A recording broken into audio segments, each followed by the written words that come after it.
"Sir, step aside. Open the case." The airport fell quiet as security pointed to the flag-draped box in the soldier's hands. But when he spoke just one sentence, the entire terminal froze. "Sir, step aside." The voice cut through the airport. Noise like a bullet. People turned. Earbuds popped out. Coffee cups paused mid-air. It wasn't just what was said it was who it was said to. He stood there, tall and impossibly still, a man dressed in a dark blue ceremonial uniform, polished, black shoes, white gloves, chiseled jaw, clean shave, posture like granite. In his hands, a triangular wooden case, sealed and shining, carrying a folded American flag. A tomb guard, the insignia on his chest glinted under the fluorescent lights. He had the unmistakable bearing of someone who knew the true weight of silence, of ritual, of sacrifice. "Security check. Put the box on the belt." The TSA agent barked again, annoyed by his stillness. The man slowly turned his head, not in defiance but in control. "I can't," he said quietly. Passengers waiting in line began to murmur. Someone whispered, "That's Arlington. That's one of them." A child pointed at the case. An older woman pressed her hands to her lips, already guessing what it meant. The agent's tone sharpened. "Why not, sir?" The tomb guard took a breath so steady it felt like it could stop time.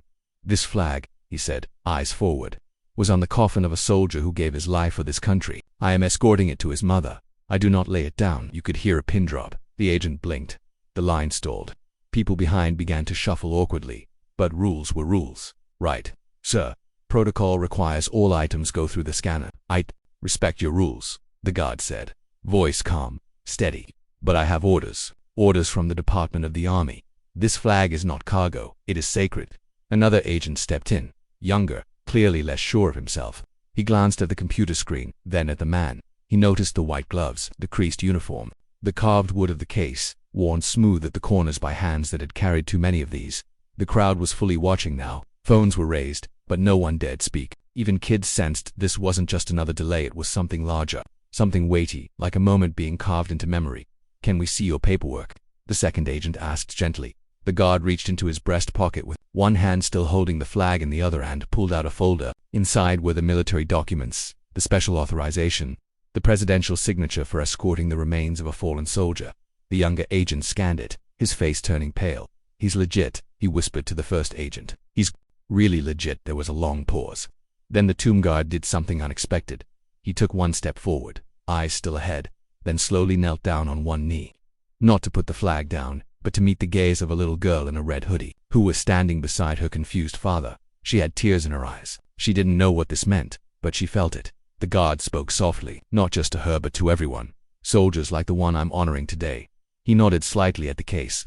"They believed in this country even when it didn't believe in them. They gave everything. Some were never even found. This flag is not just cloth. It's memory, it's grief, it's honor." Silence. Then, from the far end of the terminal, an airline employee stepped forward. She was older, with a Delta badge on her chest. Her voice trembled as she said, "My brother came home in one of those. You don't need to explain anything, sir. Not here, not to us." The lead TSA agent looked down, ashamed, and then, in a quiet act that said more than any loud announcement ever could, the agent stepped aside.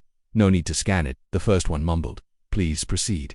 The tomb guard stood, straightened, his back nodded once, and walked forward. As he passed, people moved aside, not out of fear, but reverence, the way they might for a funeral procession.